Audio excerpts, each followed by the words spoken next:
What I like in the Merovingian is that it's a certain vulgarity. I love the fact that he goes for things that are a little too decorative. His house, the chateau, is really over the top.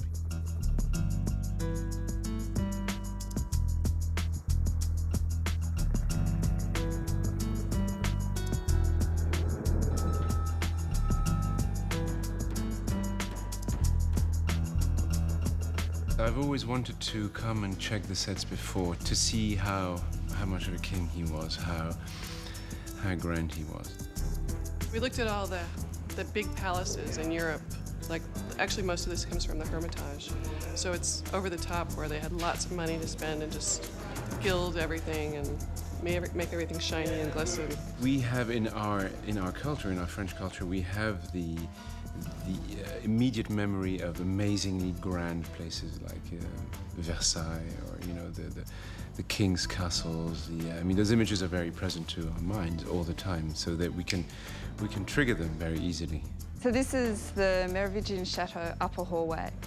The designing of this was lots of references to old chateaux in Europe, looking at things like the Versailles Hall of Mirrors. Initially, it didn't seem like it needed to be very large, but these are 9 metres wide. It just kept on getting larger and larger, and the detailing of all the mouldings and how we wanted it to look like marble. Also, we did research on the paintings that would look really good up on the walls and got clearances for these fantastic paintings, and they're just huge colour photocopies that we then got our set finishing department to age down to look more realistic, those little tricks of the trade. So this is a set where there's a lot more weapons. It's going back to that idea of there being warriors, Merovingian. So it's filled with weapons that are from every country of every era. That's the idea that we're trying to push right through the chateau. The actual chateau that we're filming at for the front is in the Loire Valley, and it doesn't really have a nice back door, so we had to create our own. They've taped on grout lines. It's a tape here to create all these grout lines, and then they've got a slurry of plaster which they've pushed across, and then probably another coat so that we can try and get this texture into it. And they've pulled off the tape and then got in there with extra bits to try and make it look like it's much more aged.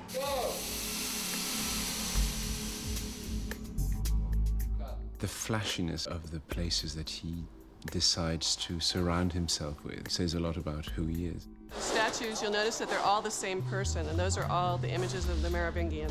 They're all his own likeness, or they're identical. So that's another sign of his egomaniacal control. No Venuses, no Mars, it's all him.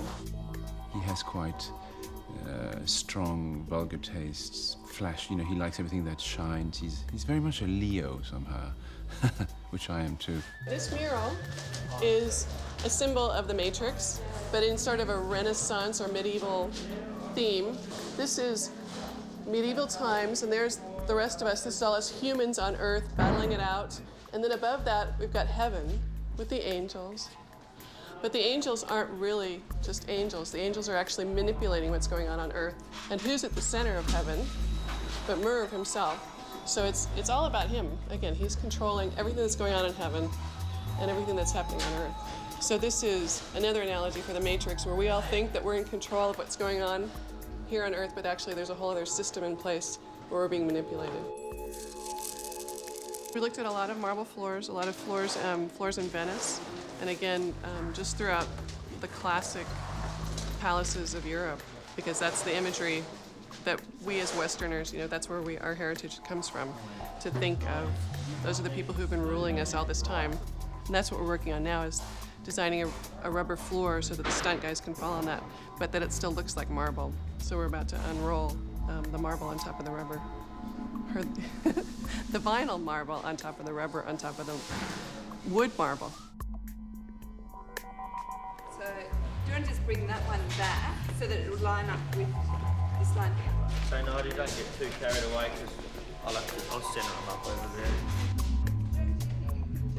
And we've got to shoot it in sequence, because as they go through and they damage everything, we can't really put it all back together. So it's going to be interesting to see what it looks like in the end. If I had imagined where he would be reigning, I would have completely agreed with the places that I have found.